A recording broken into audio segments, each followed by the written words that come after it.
Yeah, Weege Show, brought to you by Racetech. We are at Lumen Field, formerly known as Russell Wilson Stadium here in Seattle. It's all brought to you by Racetech. Yeah, this is it right now, Kenny Taco Bell. So it's all brought to Racetech and Gold Valves. Look, they can't all be unbelievable nail-biter races. We had a fun time. I mean, the lights race was good race. That was actually pretty good. You're right. Yeah, the 250 race was good. Tomac is just, he's obviously on just beast. Some shit right now. You give him a start and we're in big trouble. But sometimes you just got to appreciate it. Sometimes you got to appreciate it. It's cool. My favorite part is, I like it when there's dudes, like 4 guys, doing a section that nobody else is doing. That's gnarly. Like that big quad 433. Whoo! And he was doing it like late. Every single lap. He's gnarly. Sometimes you just, thanks Kenny Taco Bell, you've got to appreciate greatness, and that's what we're getting out of Eli Tomac, and I've had a lot of videos, a lot of things I've written and said lately, where it's kind of cool with Tomac, and also with Anderson. Justin Barsh has had a good season. We have like this renaissance time. Guys we know are good, guys we appreciate, and we're getting to see them do really well, maybe one last time. I mean, Eli Tomac could have retired. Jason Anderson could have retired. We know these guys are good, we're familiar with them, they're big names. Brock Glover there, and we're really seeing, I mean, if it's not peak Eli Tomac, it's twin peak Eli Tomac. It's as good as he was ever in, say, 2017 when he was winning a ton of races and making a big comeback in the series. 2018 when he got it rolling in the second half. It's as good as he's ever been. And on a night like tonight, you can just tip the visor. You give Eli Tomac a start like that. Dude, he was still doing, as Kenny Taco Bell said, the 4.33 late in the race. He didn't need to. He was still blitzing the whoops when almost everybody had resorted to having to jump, even guys who hate jumping whoops. I think Barsha was still trying to skim, not very successfully. Just a beast right now. And I think it's a perfect time to finally have a weekend off in this series after 12 straight, because I mean, we've had some barn burner races. We've had nail biters. We've had, even though Tomac has this giant lead, I've been saying the racing's been close. It finally was not close this time. So a little relief for everybody else. Hey, Adam Wheeler, you came, this is our MXGP reporter. Adam Wheeler came all the way from Spain to Seattle. I know. You tried to pick the furthest distance you could go. For a Tomac procession. I know. We had great racing for 11 weeks, and then you show up. Sorry. I know. They've been better, as you know. But there was no rain in Seattle when I arrived, so that's it. Maybe I can come here every year. Yeah, exactly. These are the best track conditions we've had. I hate to go to the easy questions for you, but you were there in the early days of, say, the Lawrence brothers and Marvin Musquin and Dylan Ferrandis, who didn't race tonight, but guys we're now familiar with. Let's start with the Lawrence brothers thing.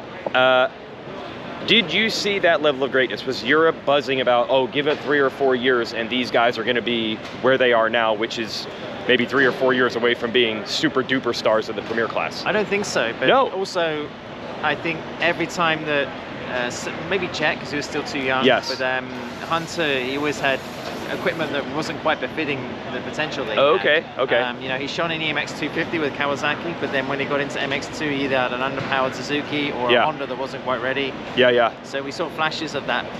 But to be honest, the last year that he was there, we thought he would be a championship contender, but he wasn't. No. So I think, you know, that was surprising. Also Dylan's level as well. I think that was another surprising thing. Yes. But I can always remember Sebastian Porcel doing particularly well in MXGP, or in MX1 as it used to be then. Yeah. And he used to say to us, you wait till you see my brother, because he's much better than me. And we're thinking, oh, that's very nice comments to make, but also, is really? Because you're winning races. You're in a premier class, you're making an impression. But he was right.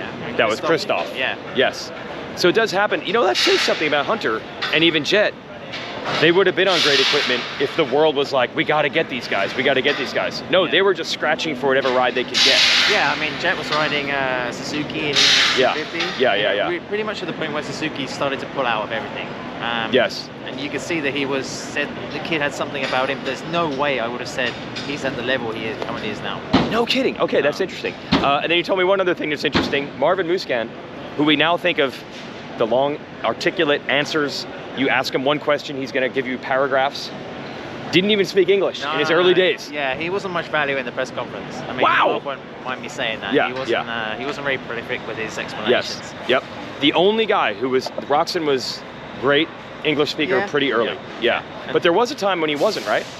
Where he was still German, or was... No, Roxon was straight in. Oh, already. I mean, he was like, how can you say, a poster boy out of the womb, you know? I mean, he looked the part, he rode like a champion already. And he spoke well. you know, he was always entertaining in press conferences because you would have riders such as, say, Kevin Strybos, just to pick a name, Yeah. would sit there and say, oh, it's so tough to pass. This track is, you know, it's old school. It was really, really difficult. And then Yeah. Ken would say, there's always a place to pass, with a smile on his face. Okay. You kind of think, well, that's the attitude. You know? Yeah. So it's funny. So sometimes you see it coming, and sometimes it's surprising a little bit. Yeah, I mean, Hurlings, You knew it Roxon, was coming. Yeah. Something about these guys. Marv, I've always argued, I don't like. You could argue that he's been right there with Roxon really for what he's accomplished in his career. I don't know if that was expected. I always felt like it was like Roxon's here and Marv's here when they were coming over. Yeah. Maybe I misjudged that, but that's the impression I had. We have to remember that Marv's breakthrough season in the World Championship, he was leading the series MX2 halfway through with a Honda. Yeah. You know, on a bike. Like a privateer? Yeah, I mean, you could have walked faster than that bike. Really? You know, and, you know, had zero support. It was a budget team. I mean, it was a big contract, messy situation. And then when he got on the KTM and he had a bike that matched something like the potential, he was off. And then 2 years, he cleared off with MX2. So he was really that good. Yeah, and he continued like the KTM hegemony in that class because, you know, then you followed up with like, unbelievable. you know, Roxon, Hurlings, and Prado. So, Through Tom Vial right now. He's very good.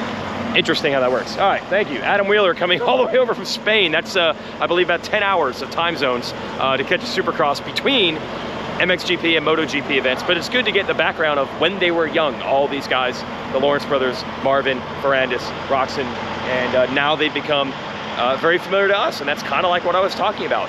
Everybody knows Eli Tomac's good. Everybody knows Jason Anderson is good. Everybody knows Marvin Weigandt is good. They finished up on the podium tonight. The racing was not nail-biter drama. Can't have it all the time. But I think sometimes you just got to appreciate how good these guys are. Tomac was just a beast, as I said. As for Anderson, he said, look, the last couple of weeks, he really just needed momentum. Even though it was a distant second, he wasn't able to challenge Tomac tonight. I think he was happy to just have a event-free night, but I might add that still there was some drama in practice. He was trying to get in a fast lap. They had this split turn lane after the mechanics area. There really isn't room for two bikes. I mean, technically there's room, but you've almost got to brush up against the guy to fit in there. And Anderson was on his hot lap. He wanted to use the outside of the split lane, and Chase Sexton was just cruising through there, and he kind of bumped Sexton a little bit. Sexton wasn't having it. Once Anderson was done with his hot lap, he slowed down, and Sexton went to not just pass him, but then he cut straight across the inside of the turn and stopped to bump into Anderson's wheel. And then a lap after that, Sexton hit neutral on a tabletop and endoed hard.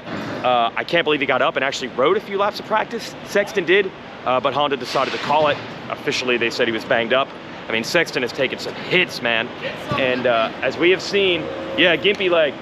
As we have seen over and over this year, like, the crime doesn't pay. Anytime a rider is involved in some sort of rough riding incident, something bad happens, either the next week or for Sexton, the next lap. It's just kind of the way the karma has been this year. And the ultimate example of that is in the 250 class, Team Fraud, where Christian Craig's in the lead. Michael Mosiman is catching him. Michael Mosiman goes to make the pass and decides to put a little extra mustard on it. Craig voices his pleasure on the podium. I think Craig feels like I have the points lead, so anytime someone wants to pass me, they try to rough me up to maybe make something worse happen for him.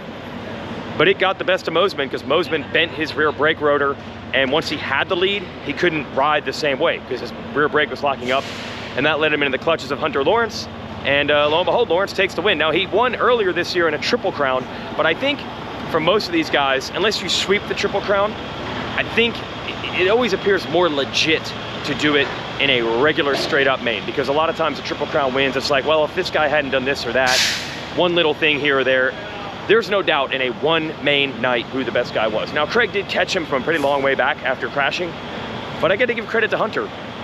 Craig was catching him, and Hunter messed up the whoops a few times, but the last couple laps he had to grease it, and he did good enough through the whoops to hold on under pressure. And you got to think about the one that got away. I mean, if Lawrence doesn't go down to the whoops late in our previous West event, way back in Anaheim 3, I mean, the points would be very, very close. But credit to him to get his second win of the year. That's 3 Supercross wins for Hunter, who wasn't that long ago we thought wouldn't be good at Supercross. I might need your help. So that's going to be our show. Thanks to Race Tech. They can't all be good. I think it's a meniscus. Can you massage a meniscus back into place, Doc G? You can massage. Can you fix it? We can. Yeah, we can fix it. You can fix it. You can fix it. The problem is, you know what I'm doing? I'm dealing with the regular healthcare doctor system, and they're not quick. You're welcome to come They are into the not office fast. anytime. Yes. In fact, I'll work on you in 2 weeks. You're like that. You're like that. Yes. Yeah, I'm still limping. I'm tired of talking about this. Thanks to Race Tech for backing our show. Yeah, congrats to our winners, Eli Tomac and Hunter Lawrence. Weekend off. Weekend off. I think a lot of guys need it, especially guys like Sexton who are pretty banged up at this point. Just glad to get out of here in this one. We dodged the rain too. Thanks for joining us. See you in 2 weeks.